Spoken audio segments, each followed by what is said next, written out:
Mis padres dijeron, este año vamos a ser pequeños. Solo hermanos y parejas. Entonces vi una foto de grupo, 42 personas, incluyendo a mi ex, en la casa que yo había pagado. No respondí. Congelé la tarjeta de vacaciones, invertí el pedido de la compra y desconecté el wifi. Por la mañana, estaban comiendo pasta seca a oscuras. Mi hermana me envió un mensaje, ¿en serio apagaste toda la casa? Solía pensar que la familia lo era todo, que, sin importar lo mal que se pusieran las cosas, uno cuidaba de los suyos. Construí mi vida alrededor de esa idea. Enseño inglés en la escuela secundaria, no es precisamente un trabajo que te haga ganar mucho dinero, pero me esforzaba, daba clases particulares, trabajaba en la escuela de verano, me saltaba las vacaciones. Vivía ajustado para que ellos no tuvieran que hacerlo. Cuando el negocio de construcción de mi padre se vino abajo, cubrí la hipoteca para evitar la ejecución hipotecaria de la casa. Cuando mi hermano terminó en rehabilitación después de un DUI y conducción bajo los efectos del alcohol y un lío con pastillas, extendí un cheque. Cuando mi hermana quiso abrir su tienda de velas en Etsy y su socio la estafó, le dio un préstamo sin ataduras, miles de dólares desaparecieron, sin contratos, sin quejas, solo un yo te apoyo. Tenía 32 años, vivía en un apartamento de una habitación alquilado, sobreviviendo a base de pollo y arroz, mientras ellos conducían coches nuevos, se iban de vacaciones, publicaban fotos de branches. No decía nada. Me decía a mí mismo que ellos lo necesitaban más. Que algún día lo recordarían. Así que, cuando mi madre llamó en noviembre y dijo, este año, lo haremos pequeño, solo hermanos y cónyuges, sentí una extraña mezcla de decepción y alivio. De todos modos, no los había visto mucho desde el verano. El ambiente había sido raro durante meses. Lo atribuí al estrés, o tal vez a que ya no me necesitaban tanto. Pensé que simplemente disfrutaría del descanso, pasaría la Navidad leyendo, tal vez pediría comida china, me mantendría alejado de mi teléfono. No supe nada de ellos el día de Navidad. Ni una llamada, ni un mensaje de texto, ni un «Feliz Navidad», solo silencio, lo que ya se sintió como un golpe. 2 días después, recibí la tarjeta. Sobre grueso, impresión brillante. Una de esas tarjetas postales familiares navideñas exageradas que la gente con dinero envía, excepto que yo era la razón por la que podían permitírselo. Me quedé de pie en mi cocina, la abrí con el pulgar, y ahí estaba. Feliz Navidad de los Thompson. Una enorme foto de grupo, perfectamente iluminada, como un anuncio de Hallmark. Conté 42 personas, no solo hermanos y cónyuges. Ahí estaba mi prima Rachel, de quien siempre decían que era demasiado tóxica para estar cerca. Mi tío Stan, que no había aparecido en una fiesta en 10 años. La novia de mi hermano, no su esposa, sosteniendo una copa de champán junto a mi madre. La amiga de la universidad de mi hermana, que ni siquiera pensaba que viviera ya en el estado. Y justo en el medio, al frente y en el centro, estaba Jen, mi ex. Habíamos estado juntos durante años. Rompimos después de que ella dijera que no podía lidiar más con el drama de mi familia, que yo permitía que me exprimieran hasta la última gota. No se equivocaba, pero aún así me destrozó cuando se fue. Y ahora ahí estaba ella riendo, sonriendo, sosteniendo un plato de la cazuela de judías verdes de mi madre en el salón de la casa que salvé de la ejecución hipotecaria, frente a la chimenea que reconstruí a mano un verano cuando el hogar se agrietó, con dinero que no tenía. Ni una llamada, ni una invitación, ni siquiera una falsa. Ojalá hubieras podido venir. No se habían olvidado. Lo planearon así. Me quedé allí de pie durante quizás 10 minutos. No enfadado, no triste, solo vacío. Entonces algo cambió. Caminé hacia mi portátil, abrí el portal de viajes y congelé la tarjeta de vacaciones que había estado administrando para ellos. Tenían un viaje reservado a Aruba en marzo, todo con puntos que yo había ganado y transferido. Desaparecido. Luego inicié sesión en la aplicación de entrega de comestibles, cancelé su pedido semanal, eliminé el método de pago. Abrí la aplicación de domótica y desconecté su wifi, el termostato, las cámaras de seguridad, todo bajo mi cuenta. Por la mañana, el chat de grupo se encendió. Mi hermana me envió un mensaje de texto primero. ¿En serio has apagado toda la casa? No respondí. Que se sienten en esa casa fría y oscura en la que hicieron su fiesta. Que mastiquen espaguetis secos y miren fijamente a las paredes. Que vean cómo es la vida sin mí. Porque finalmente me había dado cuenta de algo que debería haber sido obvio hace mucho tiempo. No te respetan cuando siempre dices que sí. Solo te notan cuando desapareces. Y yo apenas estaba comenzando. No respondí al mensaje de texto de mi hermana. Lo dejé en leído. Ella siguió con algunos más. Un signo de interrogación. ¿Qué diablos está pasando? Y finalmente un largo párrafo sobre lo irresponsable que era cortar el internet cuando papá ahora trabaja desde casa. Sabía que no lo hacía. Estaba haciendo consultoría, lo que significaba desplazarse por Facebook y jugar al póker en línea desde el sofá. Al mediodía, mi madre llamó. No contesté. Dejó un mensaje de voz. Su voz poniendo esa cara falsa de mamá comprensiva que usa cuando está furiosa pero quiere parecer razonable. Algo sobre que el wifi no funcionaba bien, que el refrigerador había perdido la conexión, que los comestibles nunca aparecieron. Me preguntó si podía echarle un vistazo cuando tuviera la oportunidad. Tuve la oportunidad. Simplemente no me importó. Esa noche, revisé su feed de Ring, o lo que solía ser el feed. Ahora era solo una pantalla negra. Los imaginé encendiendo y apagando los interruptores de la luz, reiniciando el enrutador, preguntándose por qué su hecho seguía diciendo que no podía conectarse. Mi hermano probablemente pensó que era un corte de energía en el vecindario. Mi madre habría culpado a Comcast, pero alguien lo averiguaría eventualmente, y lo hicieron. A la segunda noche, mi hermano envió un mensaje de texto: «Estás siendo un imbécil». A ese sí respondí. Se necesita uno para conocer a uno. Llamó inmediatamente. Dejé que sonara. Luego me envió un mensaje de texto de nuevo. Un párrafo esta vez acusándome de destruir a la familia por nada y de actuar como un psicópata por una fiesta. Por nada. Hice una captura de pantalla de la foto de grupo y se la envié de vuelta. Me dejó en leído. A la mañana siguiente, estaban desesperados.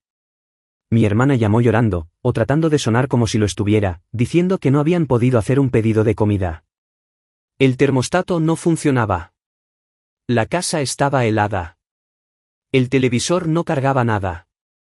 Ese fue el momento en que supe que ninguno de ellos había siquiera mirado los sistemas que yo había construido para ellos. Simplemente los usaban como me usaban a mí. Al tercer día, el tono cambió. No más viajes de culpa. No más culpas ahora. Estaban en modo de disculpa. Mi madre me envió un mensaje de texto: «Creo que necesitamos hablar, por favor». Luego un seguimiento. «Nunca quisimos hacerte daño». No dijo que lo sentían, solo que no habían tenido la intención de lastimarme. Lo cual es un truco clásico, devolviéndolo a mis sentimientos. Como si el problema no fuera lo que hicieron, sino cómo lo tomé. No entendían que esto no se trataba del wifi, ni de los comestibles, ni del viaje a Aruba que acababa de cancelar y volver a reservar para mí. Se trataba de años de ser útil en lugar de ser valorado. Decidí hacer una última cosa. El cerrojo inteligente todavía estaba en mi cuenta, así que cambié la contraseña. 10 minutos después, recibí una llamada. Era mi padre. No contesté, pero observé en la aplicación cómo se paraba frente a la puerta principal en bata, marcando números en el teclado. Código incorrecto. Código incorrecto. Código incorrecto. Luego intentó llamar de nuevo. Esta vez contesté, dije una palabra. No, y colgué. Tendrían que averiguar cómo restablecer el sistema sin mí. Al principio nunca se trató de venganza, pero ahora que había probado lo tranquila que podía ser la vida sin cargarlos a mis espaldas, no estaba seguro de querer volver. Y ni siquiera había abierto la caja fuerte todavía. Sabía que eventualmente volvería a la casa. No por ellos, no para hablar, explicar o perdonar, sino por mí mismo, por cerrar el círculo, por las últimas piezas que había dejado atrás en ese lugar que una vez consideré mi hogar. No habían cambiado el código de la puerta principal. No estoy seguro de si fue arrogancia o olvido, pero marqué los mismos 6 dígitos y entré en silencio. Era extraño estar allí sin que hubiera nadie alrededor. Sin música, sin olor a comida. La calefacción todavía estaba apagada. El lugar se sentía como un museo, congelado en el tiempo, pero despojado de vida. Fui directamente al armario de lo que solía ser mi habitación. La mayoría de mis cosas se habían ido, pero la caja fuerte todavía estaba allí, metida detrás de una pila de viejos juegos de mesa y cajas etiquetadas como decoración navideña. Era el tipo de caja fuerte que se compra en Office Depot. Nada lujoso, pero lo guardaba todo. No la había abierto en casi 2 años. Dentro estaban mis documentos personales, mi certificado de nacimiento, pasaporte, título del coche, pero también cuidadosamente organizados en carpetas había recibos. Docenas y docenas de impresiones de mi banco. Transferencias de Venmo. Correos electrónicos de mi padre pidiendo un impulso rápido para pasar el mes.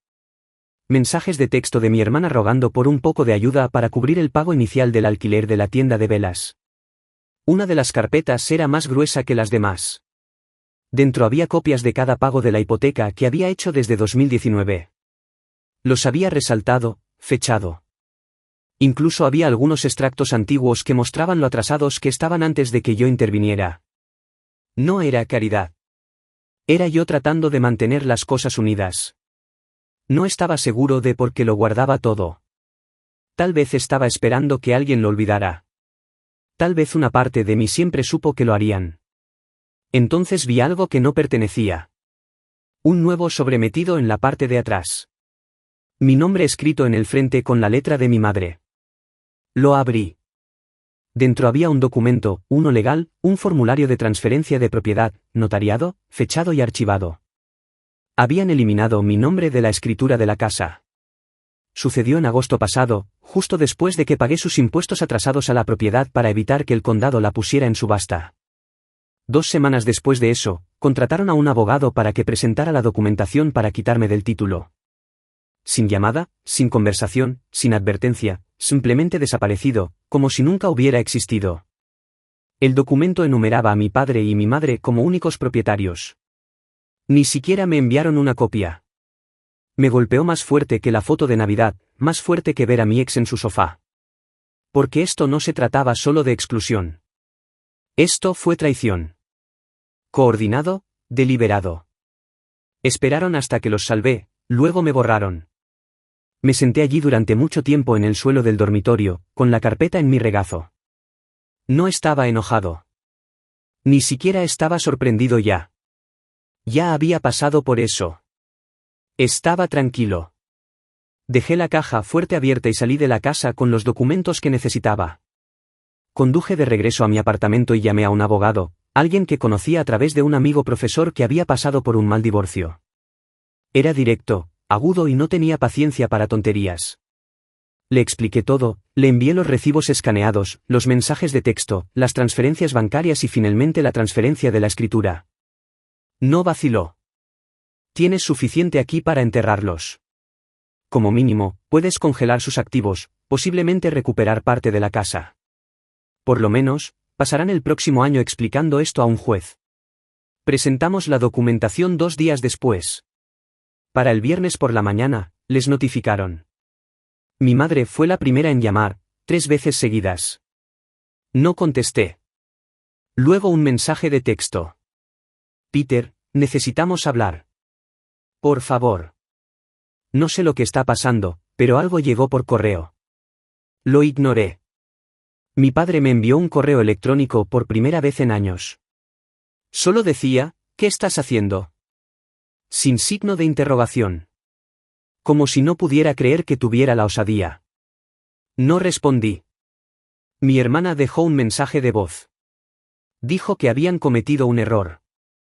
Que no era lo que parecía. Que esto podría arruinarlo todo. No fue un error. Fue una decisión. Y ahora estaban enfrentando el precio.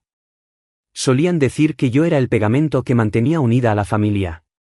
Tal vez eso era cierto. Pero el pegamento solo funciona cuando la gente realmente quiere quedarse. Ahora tendrían que aprender cómo se siente cuando todo se derrumba sin que yo lo mantenga en su lugar. Dicen que la sangre es más espesa que el agua, pero nunca terminan la cita. En realidad, la sangre del pacto es más espesa que el agua del vientre materno. Solía ignorar cosas como esa. Ahora se sentía como lo único verdadero que quedaba. Para la segunda semana después de que se presentaran los documentos, su mundo comenzó a cambiar. Mi abogado fue rápido, eficiente. Puso una retención temporal sobre el capital de la casa, lo que significa que no podían refinanciarla, pedir dinero prestado sobre ella ni venderla sin una revisión de la propiedad. Eso provocó una auditoría de los registros de la propiedad y la línea de tiempo de cómo ocurrió la transferencia. Y debido a que había proporcionado pruebas de las contribuciones financieras con cada dólar con la fecha y la documentación, no podían simplemente ignorarlo. Esto no era solo un juego de venganza mezquino. Era legal, metódico, medido. Intentaron hacerse los tontos al principio. Lo sé porque mi abogado me reenvió una carta que el abogado de ellos envió en respuesta a nuestra presentación. Estaba llena de un lenguaje cuidadosamente vago como mala comunicación dentro de la familia y la mala interpretación de Peter de su papel en las finanzas del hogar. Realmente pensaron que simplemente me rendiría una vez que una empresa real se involucrara. Incorrecto. Había estado callado durante años. Recibí los golpes, pagué las cuentas, me comí los insultos. Tomaron eso por debilidad. Ahora estaban viendo el otro lado del silencio. Para la tercera semana, mi hermano llamó. La primera vez en casi 6 meses. Dejó un mensaje de voz. Está bien, tío. Esto se está saliendo de control. Estás destrozando a la familia por algo que podría haberse solucionado con una conversación. Ahí está esa palabra de nuevo, conversación. Como si yo fuera el que los había fantasma. Como si yo fuera el que los había dejado fuera de la foto de Navidad.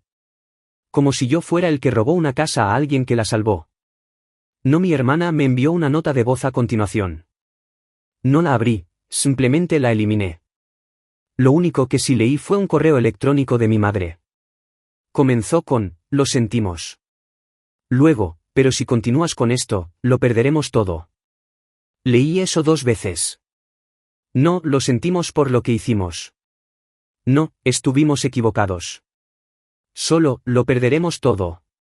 No entendían. Todavía pensaban que esto se trataba de cosas, sobre la casa, sobre el dinero. No lo era. Se trataba de cómo me veían como una utilidad, no como una persona. Una partida en una hoja de cálculo. Un grifo que podían abrir cuando las cosas se ponían mal e ignorar cuando las cosas estaban bien. Así que respondí al correo electrónico de mi madre con una línea. Lo perdí todo para mantenerlos cómodos. Ahora es su turno. Después de eso, el tono cambió por completo.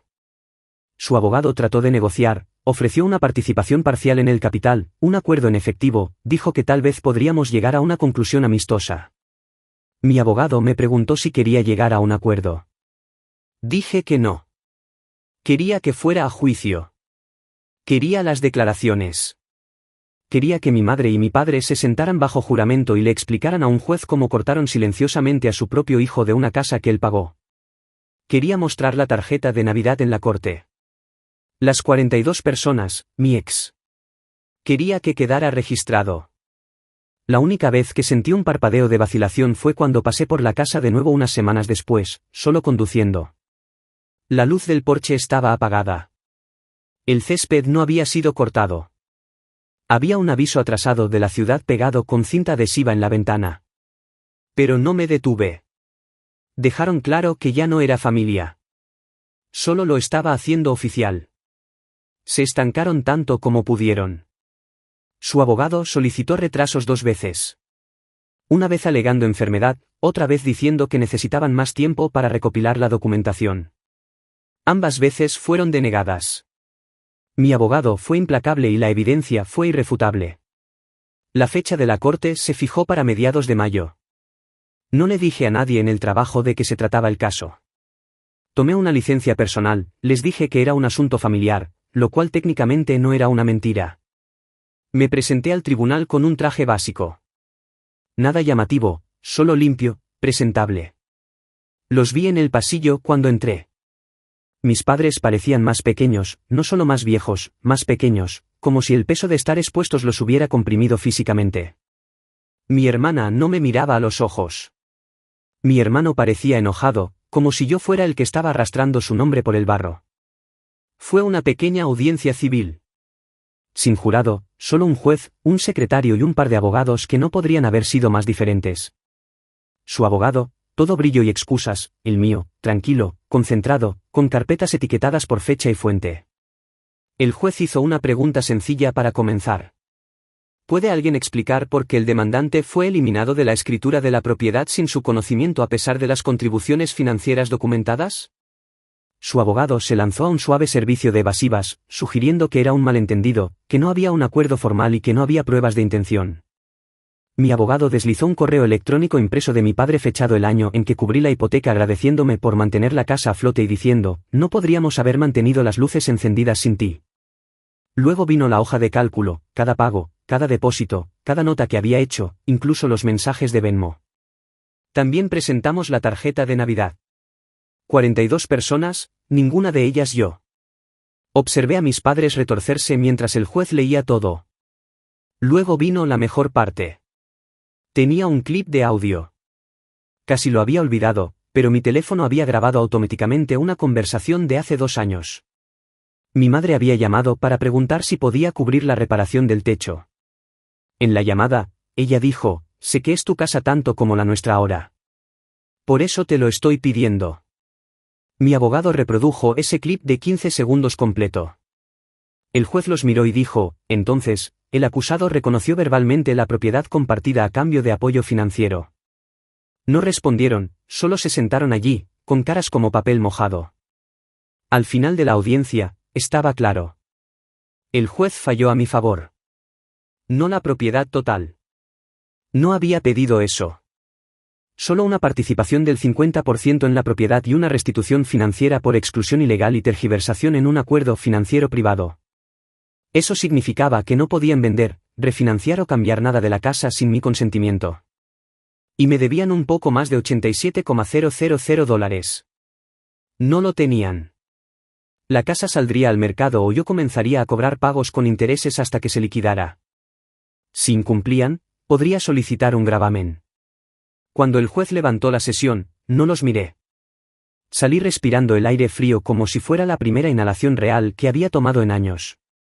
Sin discurso de victoria, sin mensaje de texto de satisfacción, solo el sonido de la puerta de mi coche cerrándose y el viaje de regreso a un apartamento tranquilo en el que realmente me gustaba vivir. Esa noche, finalmente escuché el mensaje de voz que mi madre dejó antes de la fecha de la corte. Dijo que todavía me amaba. Que las familias pelean, pero la sangre es más espesa. Lo eliminé. Estaba equivocada. El respeto es más espeso. Los límites son más gruesos. La autoestima es más espesa. Y por primera vez en mi vida, tenía las 3. Una semana después de que el juez firmara los documentos finales, se puso el cartel de «Se vende». Mis padres no llamaron para decírmelo. No necesitaban hacerlo. Recibí una alerta de Zillow. Había guardado la dirección hace años, cuando todavía estaba tratando de averiguar si alguna vez podría permitirme algo propio. Las fotos me golpearon como una bofetada fría. La lista mostraba cada centímetro de esa casa. La sala de estar con la chimenea que reconstruí a mano. La cocina con el protector contra salpicaduras que alicaté durante 2 largos fines de semana. Incluso el porche que volví a teñir un verano cuando estaba entre trabajos. El título decía, encantadora casa de 4 habitaciones en un vecindario solicitado. Vendedores motivados. Motivado era correcto. No podían permitirse comprarme. Y después del fallo, la casa no se podía tocar sin mi firma. Sin refinanciamiento, sin préstamos, sin remodelaciones, solo un punto muerto legal hasta que un lado parpadeara. Parpadearon. No dije una palabra. No respondí al tercer correo electrónico de mi madre. No reconocí el mensaje de texto que mi padre envió que solo decía, nos estamos mudando. Espero que estés feliz. Sin signo de interrogación. Justo como antes. No estaba alegremente feliz. No estaba felizmente engreído. Solo estaba tranquilo, libre, feliz en la forma en que una persona se siente cuando deja de cargar algo que la estaba aplastando silenciosamente. La casa se vendió en menos de 3 semanas. Mercado caliente. Patio grande. Gran distrito escolar. Obtuvieron un precio decente. Después de las tarifas y su mitad de la deuda, me fui con $112,000. El banco lo transfirió a mi cuenta un martes por la mañana. No se lo dije a nadie. Salí del trabajo esa tarde y conduje directamente a un pequeño vecindario que había estado observando durante un año. Encontré una casa de 2 habitaciones con un pequeño patio, sin joa, y un vecino que arregla motocicletas en su camino de entrada, pero siempre saluda cuando pasas.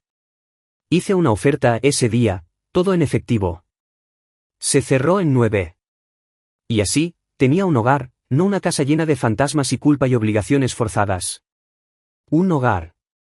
No más llamadas nocturnas pidiendo dinero. No más días festivos incómodos. No más caminar sobre cáscaras de huevo esperando que alguien me recuerde que solo soy útil cuando mi billetera está abierta. Filmé mi nuevo lugar lentamente. Elegí muebles que me gustaban. Pinté las paredes yo mismo. Compré un sofá que no estaba en oferta porque a mi hermana le gustaba la tela. Era la primera vez que creaba algo completamente mío. Sin ataduras, sin cuentas compartidas, sin falsa gratitud. Unas semanas después, mi hermana envió un largo mensaje en Facebook. Dijo que extrañaba cómo solíamos ser, que quería volver a conectar, que la vida es demasiado corta para guardar rencor. Lo miré fijamente durante mucho tiempo. Luego archivé el chat. No la bloqueé. No arremetí. Simplemente lo dejé ir. Como un globo que se había alejado demasiado para volver a alcanzarlo. Una parte de mí siempre anhelará la versión de ellos en la que solía creer. La familia que pensé que tenía. Los padres que pensé que me veían, no solo lo que podía dar. Pero esa es la cosa de las ilusiones. Solo se mantienen mientras tú lo permitas. Este año para Navidad, no enviaré tarjetas. No asistiré a ninguna pequeña reunión con solo hermanos y cónyuges. Estaré en Islandia bebiendo café en una cabaña tranquila mientras el cielo baila y las ondas verdes se extienden por encima. Y no pensaré en quien no está llamando o quien finalmente se da cuenta de lo que perdió porque estaré demasiado ocupado viviendo la vida que tuve que quemar todo para finalmente construir. Habían pasado 3 meses desde que se cerró la venta y 2 desde que me mudé al nuevo lugar. El silencio había sido una dicha. Sin viajes de culpa, sin solicitudes veladas, sin obligaciones disfrazadas de invitaciones. Pasaba mis tardes corrigiendo trabajos, plantando hierbas en el pequeño patio trasero y planeando mi viaje a Islandia. Luego, la semana pasada, recibí una carta, correo real, dirección de remitente escrita a mano, de Jen. Casi la tiré sin abrirla. Mi instinto dijo que no podía ser bueno. Nada del pasado lo había sido, pero la curiosidad ganó. Me senté en el porche y la abrí con un cuchillo que uso para abrir cajas. Eran 2 páginas. Caligrafía pulcra. Sin disculpas. Escribió que no sabía nada sobre la fiesta de Navidad hasta el día en que mi hermana la invitó en el último minuto y le dijeron que yo no estaría allí. Dijo que no debería haber ido, pero lo hizo. Dijo que vio la foto más tarde e inmediatamente supo lo que había sucedido. Terminó la carta así. No sé qué tipo de cierre buscas, pero quería que supieras que la versión de ti que borraron es la que más respeté. No perdiste nada al alejarte. Simplemente dejaste de sangrar por personas que no dejarían de cortar. Doblé la carta y la guardé en un cajón. No respondí. No quedaba nada por decir. Pero por primera vez desde todo ello, la exclusión, la traición, la guerra legal, sentí algo que aún no había sentido. No solo paz, orgullo, sino porque finalmente estaba viviendo una vida que nadie más podía secuestrar. Y ni siquiera el pasado podía tocarla ahora.